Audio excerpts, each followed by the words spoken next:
koliko oni imaju veze sa onim ljudima koji su na Spasovdan pobijedili Turke u Grahovačkoj bici.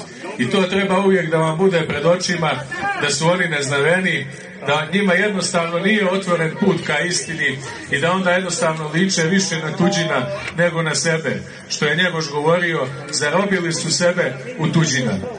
A mi ćemo raditi na tome da se i oni sjete naše stare slave, da se i oni sjete naših predaka, da i oni zajedno sa nama uznose Bogu molitvu, kao što smo je mi danas uznijeli i kao što su je uznosili hrišćanski ratnici srpske vojske, Crnogoraca i Hercegovaca na Grahovcu prije 166 ljeta na ovom istom mjestu.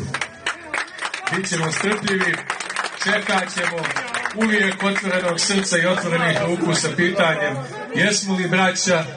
Ako neko neće da budemo braća, ako neko hoće više da liči na Turke, onda Boga mi u budućnosti prema njima ćemo kao i prema Turcima postupati. Hvala vam i živimo.